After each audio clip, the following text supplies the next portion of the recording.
Herkese merhabalar arkadaşlar. Bu videomda İkizdere Vadisi'nden yukarıya tek başıma yola çıkıyorum. Aslında ben profesyonel bir kampçı değilim. Bu deneyimlerimi sizlerle beraber tecrübe edinmiş oluyorum. Şimdi kendime bir tane küçük dere oltası aldım. Alabalık yakalamaya çalışacağım. 2900 rakım yüksekliğinde bulunan Anzer'in dipsiz göl kenarına araçüstü çadırımla beraber bir kamping yapmaya çalışacağım. Bakalım başımdan neler gelecek.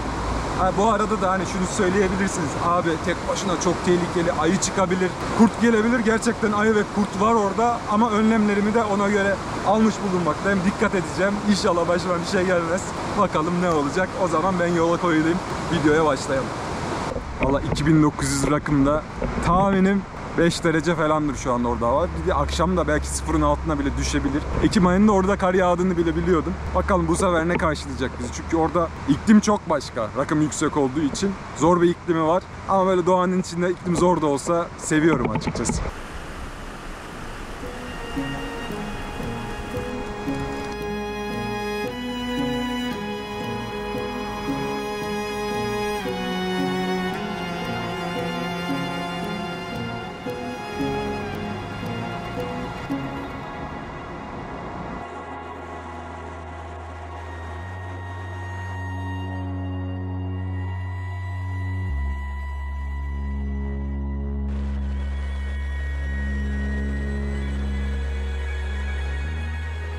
Şimdi tam burada durdum. Karşıya geçip böyle çiçekleri çekeyim dedim. Bir baktım 2 tane daha araba durdu burada. Demek ki herkes benimle aynı fikirdeymiş. Çiçeği gören duruyor abi. Herkes fotoğraf çekiliyordu. Ben şimdi şu anda burada sıramı bekliyorum.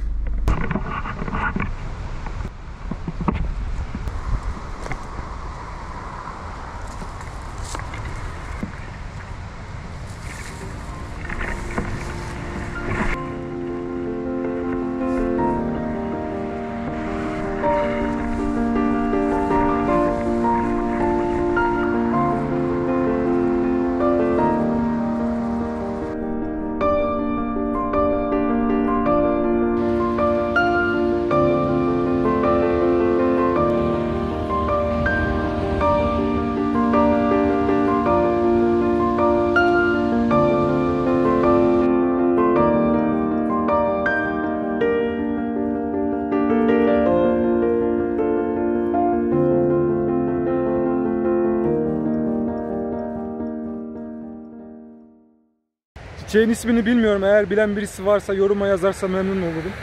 Çok güzeller gerçekten ya. Böyle arıları içinde bildiğin polene bulanıyorlar, böyle sapsarı oluyorlar. Biraz odun gördüm. Yukarıda odun bulmak oldukça güç çünkü 2900 rakımda odunumuz yok. O yüzden burada biraz böyle odun toplayayım. Yukarıda bayağı bir lazım olacak.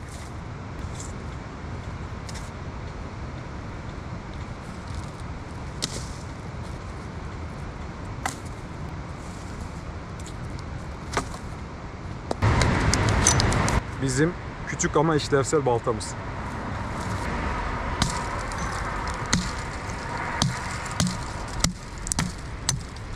Balta küçük ama ağzı çok keskin olduğu için gayet işlevsel. Taşıması da kolay oluyor. O yüzden mümkün olduğunca bir kampa çıkıyorken hafif, küçük ama bir o kadar da işlevsel malzemeler seçmek gerekiyor. Yani en büyük püf nokta bu. Çünkü çok fazla araç gereç var. Hepsini taşımak, uğraşmak oldukça yoruyor. Araba büyük olduğu halde zorlanıyorum ben de.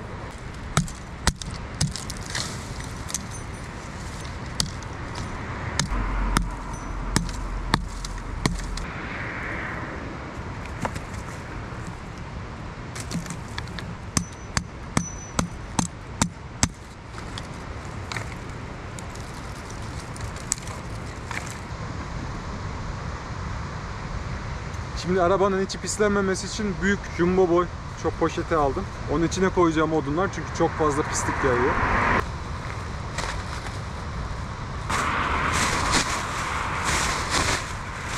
Bayağı büyükmüş. Bunun içine ben girerim ya.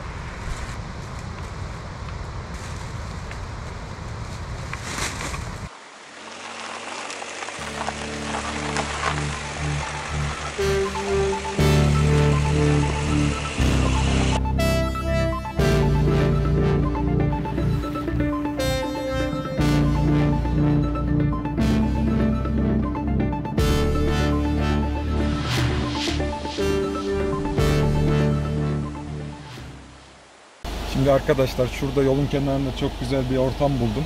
Derenin kenarında. Bir şansımı deneyeceğim. Bir iki olta atayım. Belki balık yakalarım. Nasip varsa.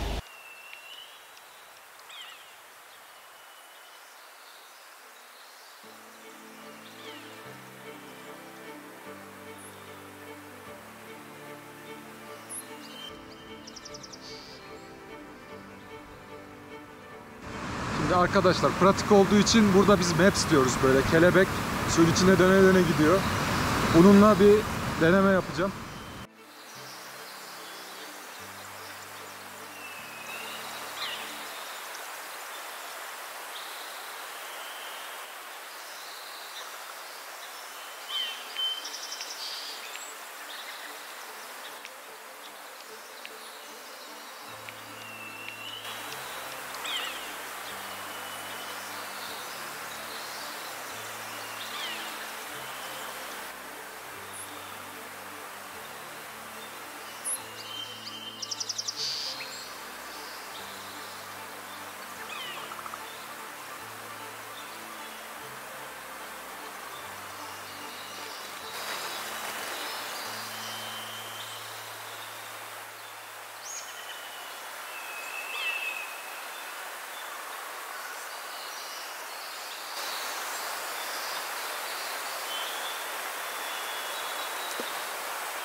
Şimdi yoldan geçerken şöyle güzel bir yer buldum. Dere de geniş böyle hafif gölet gibi. Mekan da süper. Bir de burada şansımı deneyeyim istedim. Oltamı alayım. Bir de buraya bakalım, nasibimizi arayalım. Tek başımıza çıksak da insanın canı sıkılmıyor. En güzel arkadaşı zaten doğanın kendisi oluyor. O yüzden bazen insan böyle kendi derinliklerine, kendi iç sesine ulaşması için yalnız da seyahat etmesini tavsiye ederim. Tabii tehlikelerden de korunmak lazım. Bu da önemli.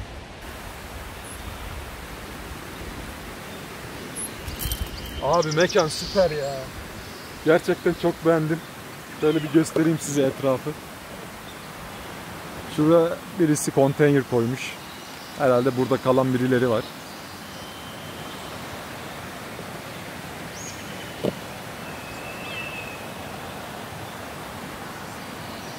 Şimdi derenin kenarına inip şansımızı deneme vakti.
Şansımızı burada da denedik ama maalesef balık tutamadık. Olsun. Ortam çok keyifli. Şurada çok doğal olmasa da araç lastikleriyle oturmaklık bir masa yapmışlar. Ben de yanıma Çaydanlığımı falan getirmiştim. Şurada biraz çay demleyip keyif yapacağım. Ondan sonra yola devam edelim. Enerji depolamak lazım. Çay önemli tabii.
Şimdi burada bir bardak çayımı içeceğim. Biraz da kurabiye yiyeceğim. Ondan sonra geriye kalan çayı termosa doldurup yolda içe içe devam edeceğim. Kısa moladan sonra hava kararmadan gideceğimiz yere varmam lazım. Çünkü oradaki sistemi kurmam ve güvenliğimi de almam gerekiyor. Bu kadar şu anlık.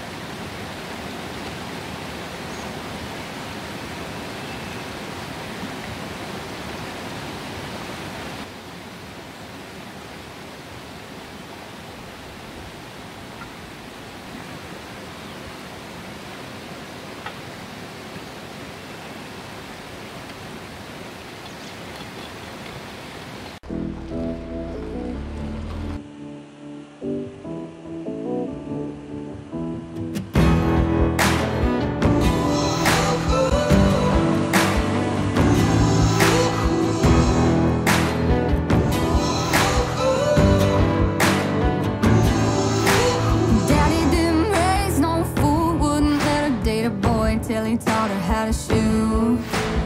Daddy didn't play no games, wouldn't let her trade her name for a fake I do.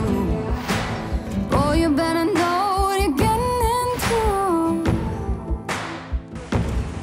This ain't no shotgun wedding that you're used to. The target is you. If you leave, I'm standing all alone at the altar. Böyle hayvanlara taştan evler yapmışlar. Yukarıdan hoş bir görüntüsü var.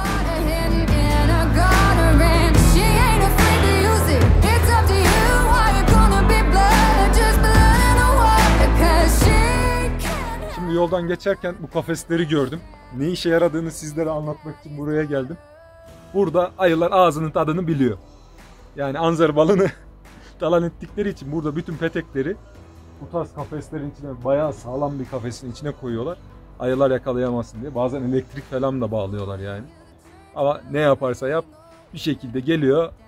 O balı talan ediyor, peteğe alıyor. Kendi hakkını yiyor adam. Ne yapsın? Ayıların da canı var sonuçta. Onlar da balla besleniyorlar.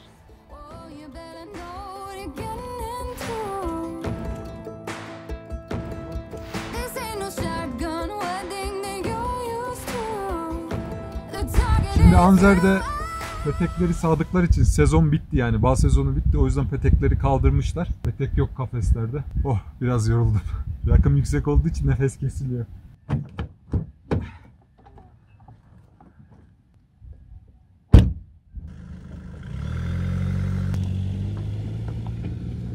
Şimdi arkadaşlar, bu güzergah üzerindeki güzel yerleri çekemedim. Yani sabah kalktığımda ilk işim bu güzergahı çekmek olacak. Arabanın arkayı da böyle yine bir harabe ettik. Düzen kurmak zor.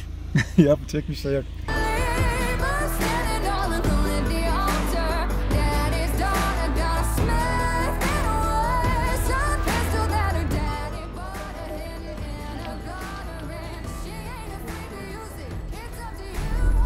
Abi bu ne ya?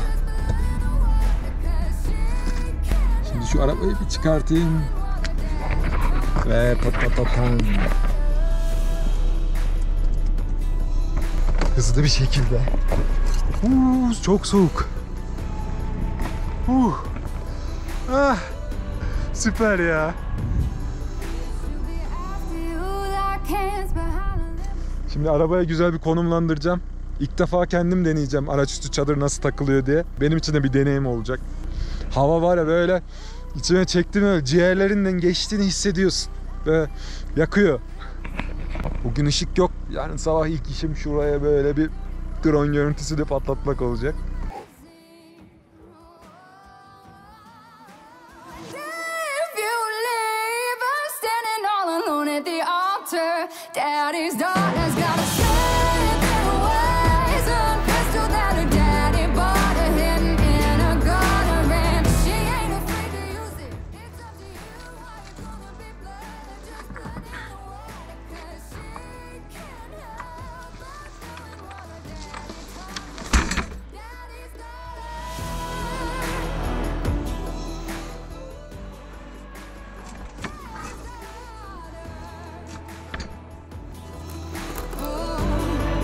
She's a daddy's daughter.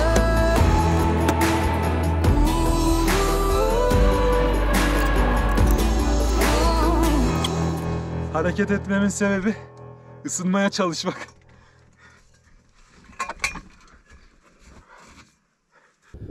Az önce 2 tane göz bana baktı. Bir adrenalin yaşadık burada falan derken gece olduğu için çekim de biraz zor oluyor haliyle.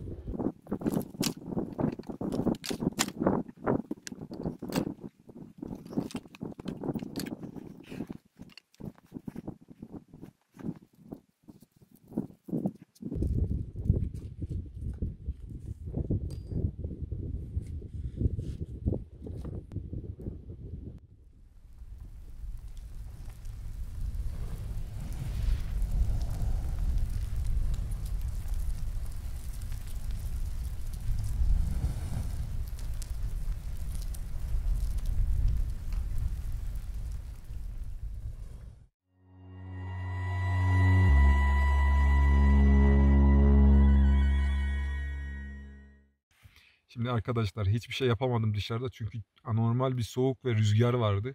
Kendime siperlik yaptım yan tarafta rüzgarı kesmek için. Yine işe yaramadı. Bir sağdan rüzgar vuruyor, bir soldan rüzgar vuruyor. Kendimi çadıra at, kurabiyelerle böyle bu akşam idare edeceğim. Biraz da çay içeceğim. Sabah kalktığımda biraz daha keyfe odaklanacağım. Çünkü gece burası çok çekilir bir halde olmuyor.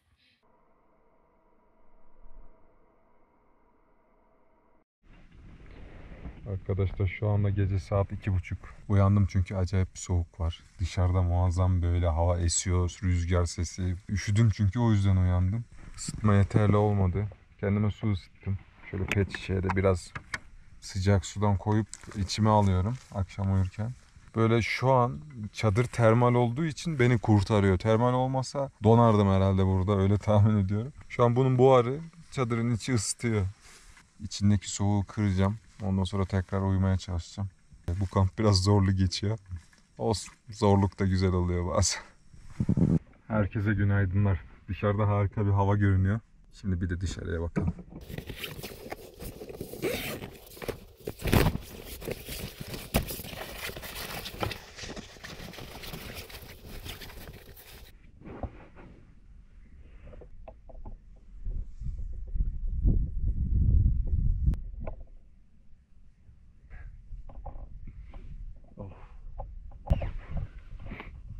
Benim için zor bir akşam oldu biraz. Bayağı bir soğuk oldu ama şu anda müthiş bir hava var.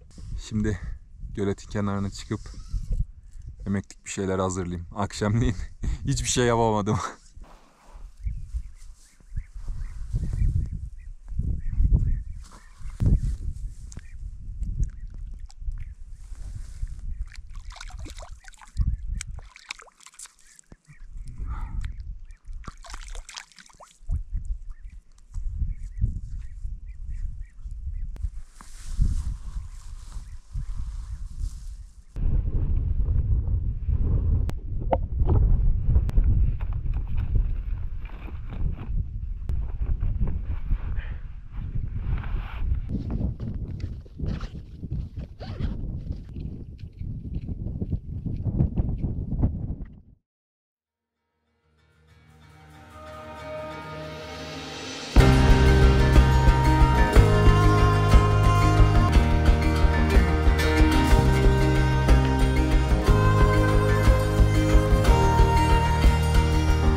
Kendime etli bir sote tarzı bir şey yapacağım.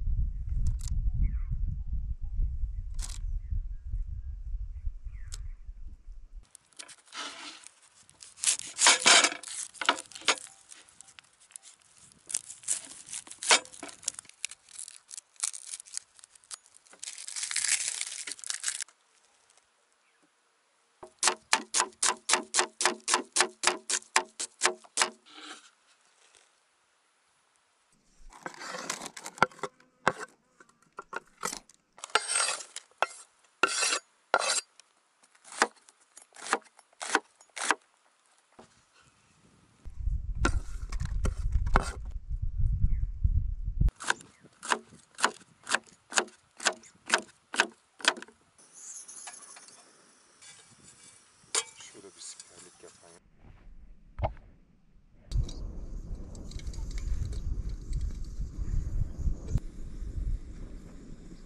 Selamünaleyküm. Aleykümselam. Mustafa. Efendim? Ne yapıyorsun? İyi. Hoş geldin. Hoş bulduk. Abi bu bakın ya benim bu Mustafa dedi. Arabadan mı tanıdın? Yok seni canım tanıdım abi. Ha. Dün mü geldin YouTube buraya? çekiyorum. Ha, dün gelmişti. Dün he. Dün ben arabayı gördüm, üstünde bir şey vardı arabanın Satın değil var. mi Sadri? Biz balkonda yemek yerken de dedim sana ki bir araba geldi. Arabayı burada gördüğümce bir tanıdım onu. Bayağı Aleyküm, soğuk hoş ya. geldin. Aleykümselam. Buranın soğuğu hiçbir şeyin soğuğuna benzemiyor. Mustafa hoş geldin. Hoş bulduk teyze. Nasılsın? İyiyim sağ ol. Buz gibi. Biz gezden sonra geldik. Havraları hep gezdik.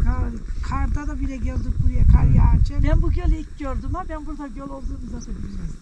Bir güneş çıkıyor, yakıyor. Bir gölge geliyor, buz oluyor. Bura yüksek daha 2900 rakım. Gölete karşı mı çekelim? Ha? O tarafa gelin. Al bu tarafa gel, ha bu tarafa gel. Bizi çekelim de. Dur da sen dur. Gel. İbrahim çeksin bize gel. İbrahim çeksin ben de çekeyim. Oturalım da. Oturun. Mustafa bizim evladımız ha. Sıra benim Mustafa'nın anasını çok severiz ya. Sen kaldırın beni Mustafa. Az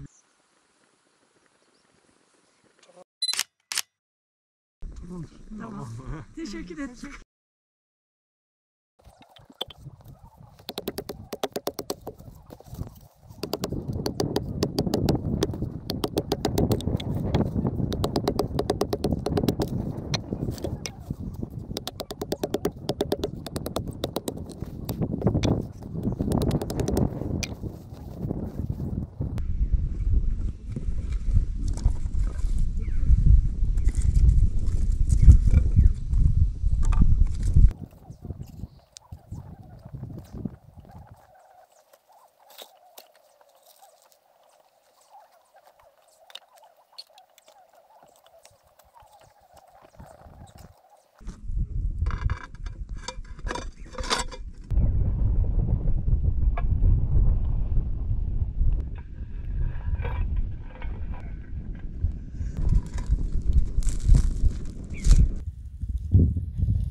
Az önce gelen abiler köy mısırı getirdi bana. Sağ olsunlar.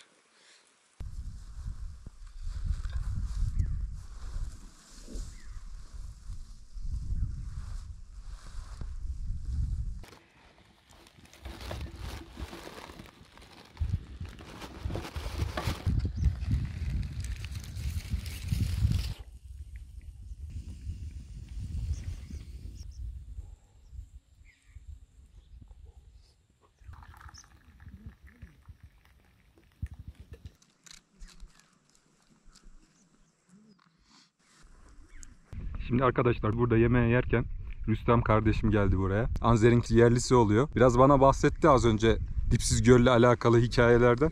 Şimdi biraz da kendisinden dinleyelim.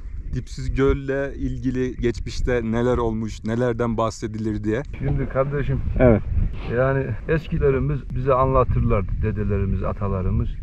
Burada atla birlikte bir adam karşıya geçerken kendisi de boğulmuş, at da boğulmuş. Öyle bir anlatım var burada. Bir de bulamamışlar cesedini değil mi? Bulamamışlar. Önceden daha çok derinmiş burası. Yani AFAD kurtarma ekipleri falan gelmiş, aramış, taramışlar. Bulamamışlar yani. Batmış, gölün dibine batmış. Bu bir kısmı böyle kum, bataklık gibi, yani oraya batmış, bulamamışlar. Dışarıdan baktığım zaman bayağı böyle temiz görünüyor ama. Evet, temiz, güzel gözüküyor ama yani tehlikeli yani. Evet. Yani pek yüzmeyi bilmeyen boğulabilir burada. Öyle diyorsun. O yüzden mi Dipsiz Göl ismini Dipsiz vermişler? Göl ismini o yüzden vermişler. Dibi yok, insanları çekiyor diyor. Evet. Aynen. Anzere Yaylası biraz aşağıda kalıyor. Anzere Yaylası'nın biraz daha yukarısı 2900 rakım Dipsiz Göl'deyiz. Ben şimdi yöre halkına Dipsiz Göl'ün ismi neden Dipsiz diye sorduğumda bana şu hikayeyi anlattılar. Çünkü burada eskiden hayvancılık yaparlarmış. Çoban karşıdan karşıya hayvanları geçirirken ve kendi geçerken hayvanlarıyla beraber kaybolmuş. Gölün içinde bulamamıştı. Hayvanlar da aynı şekilde. Ondan sonra bu gölün ismi Dipsiz Göl çıkmış. Çünkü içine giren kayboluyor. Dibi yok. Oraya giren kişiyi böyle yutuyor diye böyle bir çeşitli rivayetler söylemişler. Şimdi öyle olunca ben de böyle girmeye kalktım daha önceden. Sakın Mustafa girme, seni de yutar falan filan deyince beni tabii daha çok merak böyle uyandırdı. Dedim bir dahakine gelince hem video çekeceğim hem kameramı yanıma alacağım. Bu gölün içinde ne var? Böyle detaylı bir şekilde yaşayan canlıları ve dip yapısındaki o gerçekten dibi var mı yok mu onu da beraber öğrenmiş olacağız. Dalış elbiselerim arabada. Birazdan hazırlanacağım, giyineceğim ve Dipsiz Göl'ün dibini göreceğiz. The target is you.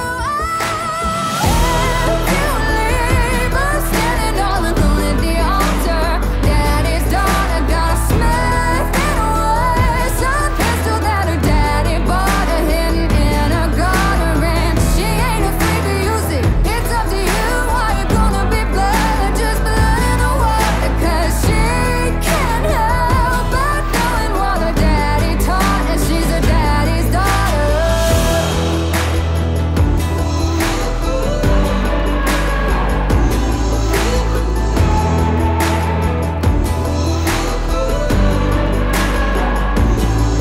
She'll be after you like hands behind a limousine.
Sadece içinde küçük canlılar var.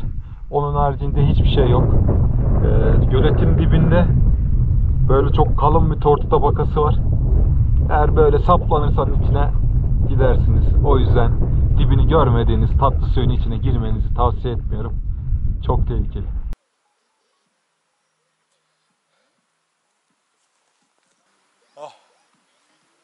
Ama güzeldi.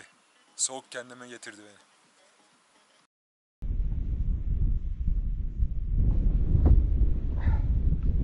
Neymiş abi? Demek ki hiçbir şey göründüğü kadar zor değilmiş.